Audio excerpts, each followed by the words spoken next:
is ready to pot up some gorgeous spring arrangements? I hope this week weather-wise has been as glorious for you as it has been for me. We turned into about 70 degrees every single day this week. The sun is shining. I just can't get enough of it. Hi, you guys. This is Nicole from My Carolina Garden. My garden is located in growing zone 8B, and I am in southeastern North Carolina. So today we are going to be putting together some colorful, beautiful spring arrangements, as I said, and I can't wait to show you all the things I have, starting with these pots.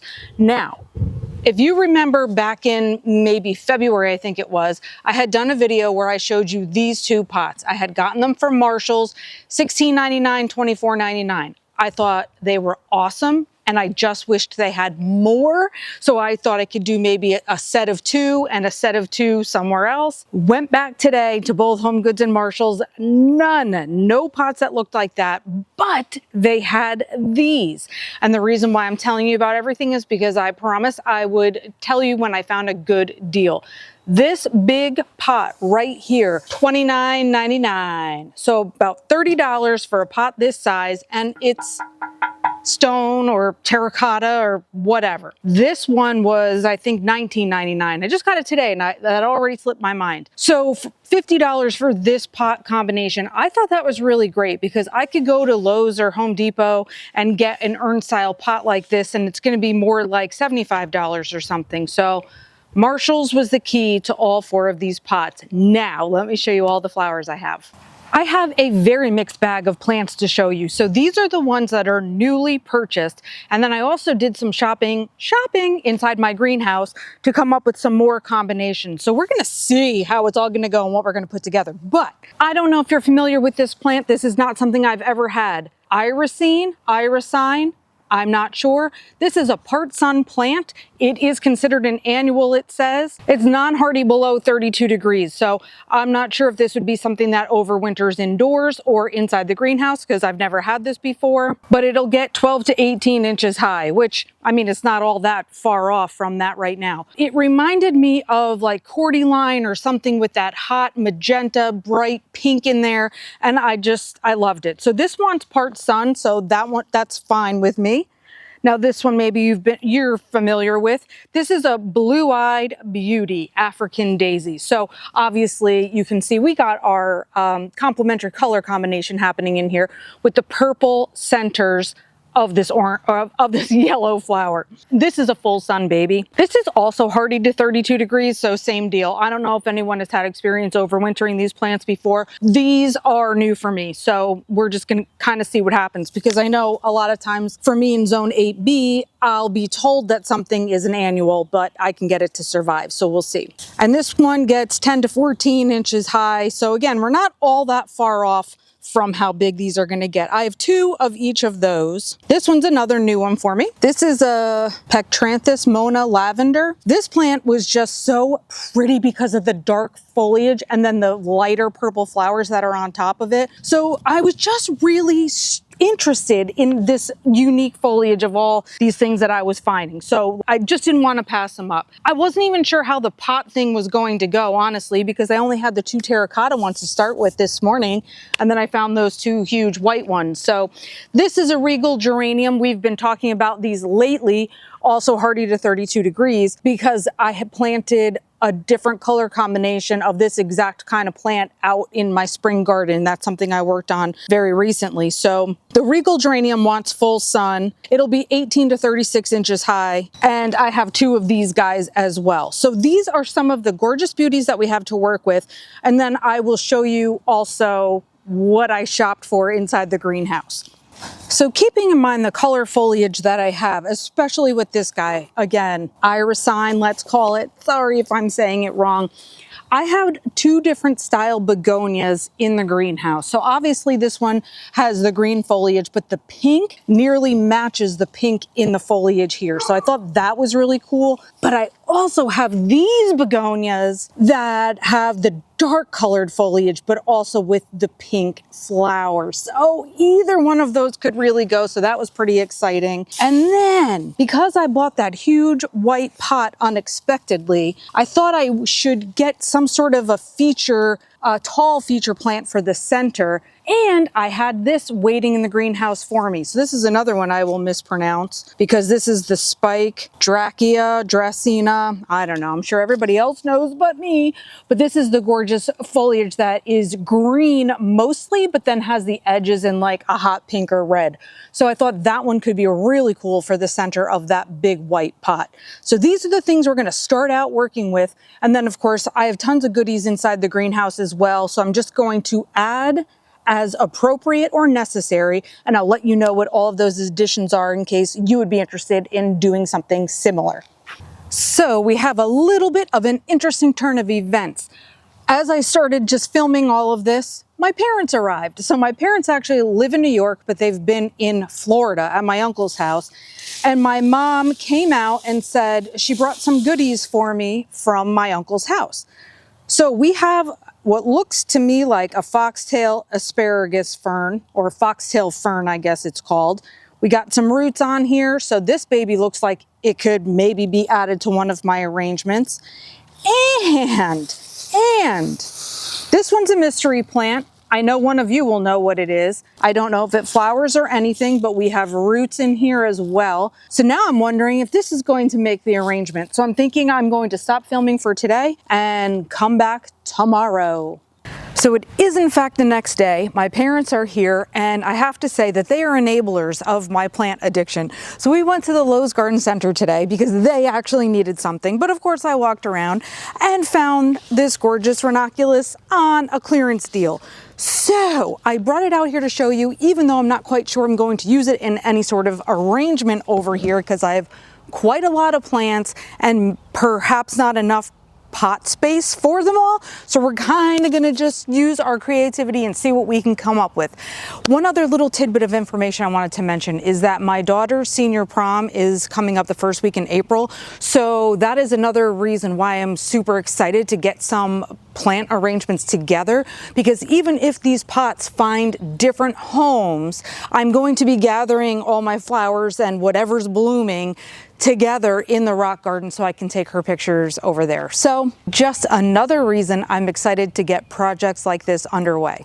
Very sadly for me, my microphone stopped working when I started to get these two plants into a pot. So basically what I was showing you was I'm going to be working on the two more darkly colored pots first, just because I had them first. So I decided that the geraniums and my Mona lavender were going to look awesome together. So that's where I have started. Now, as I've gotten the geraniums kind of tilted forward and then the Mona lavender is in the back standing up a little bit taller, I was thinking I'm also going to squeak in the African daisies. And the reason is because, first of all, complementary colors, but then the pink and the yellow play off of each other nicely, and then this and this are sort of two taller items. So I thought these could be the back, this could be the front, and the next thing I'm going to do, actually before I stick the yellow in, is get my draper going in the front. I've been propagating sweet potato vines as well as ivy, so I am going to use one or the other as the drapers for both of these pots.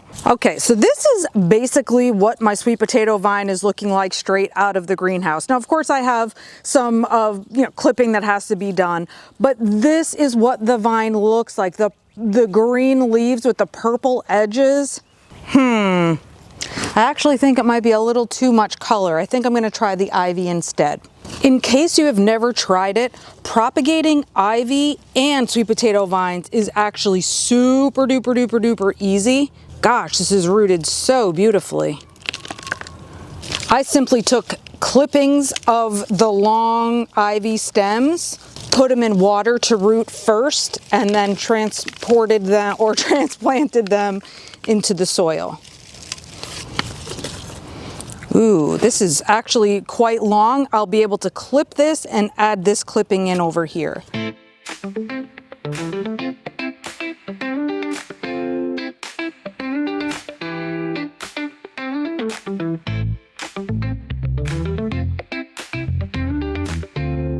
So I got the ivy tucked into both places, and now I'm going to pop in my African daisies. And it looks like I still have plenty of room over here, so I shouldn't be squishing everything. I'm just loosening up the roots on the bottom a bit.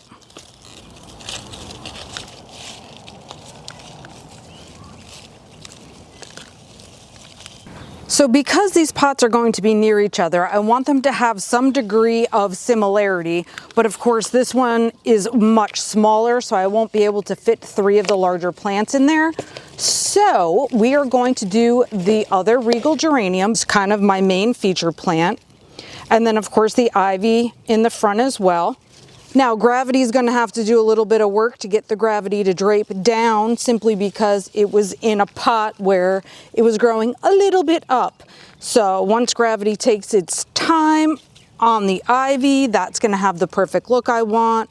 Now let me just see if I want to add these ferns in here or not. Let's get this guy its own space so you can see it better and see what it looks like from the front.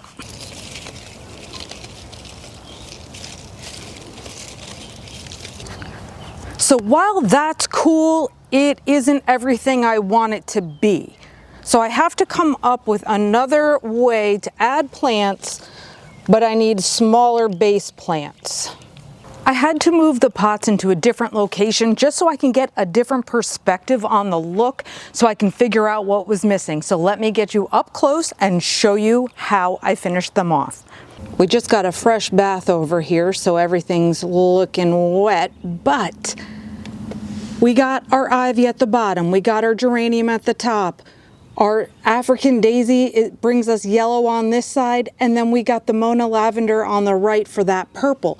So then over here to do the smaller container, I thought, how will I do this? I can't fit the same stuff.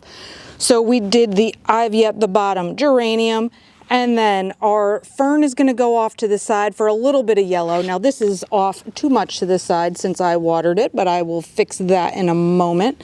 And then to this side, to get a little bit of purple, I added some clippings of purple heart, which I grow in plenty, and it added just the right amount of purple color to the side.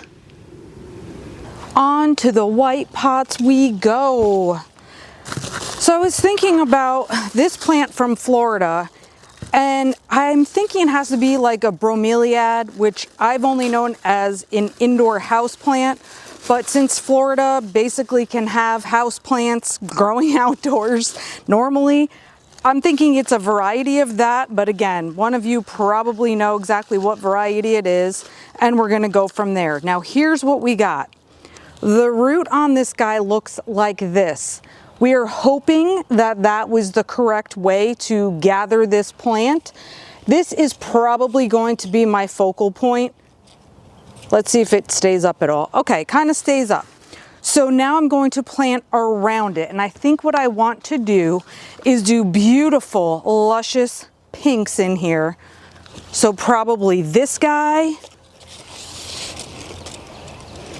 and something similar in the other one.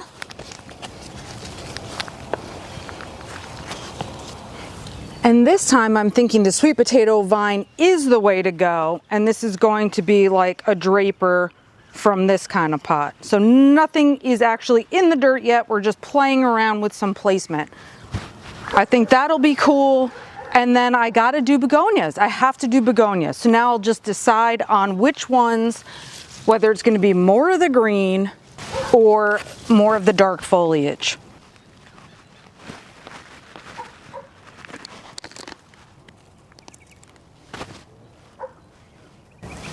Okay, something crazy just happened. Whoa, I lost a piece of dirt. As I just took my sweet potato vine out of the pot that I've been rooting it in. Looks like I grew a potato. What?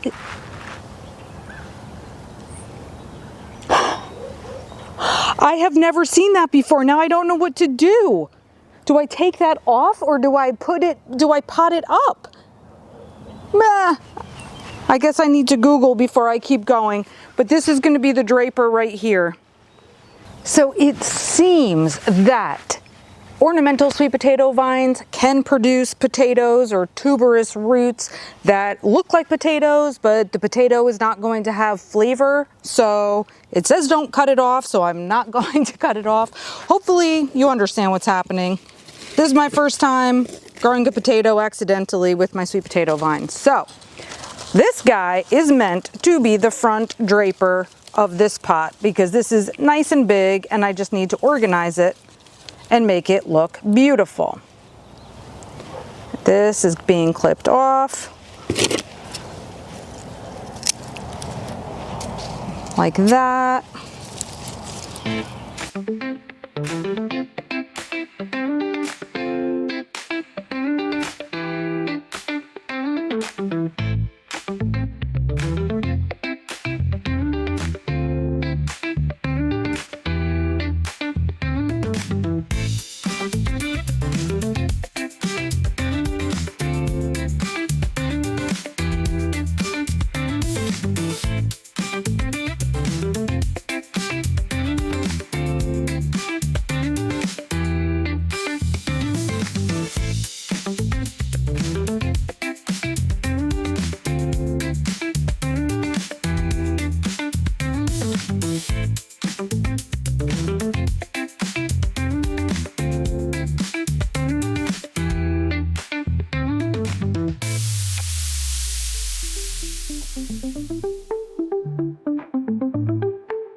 So this is how I made use of all the plants I had. I had so many begonias inside the greenhouse and they really just were itching to get into different pots where they could be separated and have more room to continue to grow. So this guy got its own pot. I have some begonias inside my little watering can pot. And then I was able to just lift some lemon coral sedum right out of the ground that I've used many times as a pot draper. So right now it doesn't look like much of anything because it was just in the ground for winter, but it's going to start draping right over that pot. So the lime green mixed with all of this happening up here, I'm loving that color combination. But these guys, oh my gosh. The colors are amazing. It looks tropical. I don't even know if it's really all due to this or a lot due to that, but the colors in these plants are gorgeous. I just love everything about those. And the sweet potato vines, I feel like are going to be great drapers again as soon as gravity really straightens it out and helps them to just flow down to the ground. I hope you enjoyed all of these pot arrangements and maybe got some inspiration for yourself. I love it. Thank you guys for watching. Subscribe if you haven't already. Follow me on social media for more ideas and more fun. And until next time, you guys, happy planting.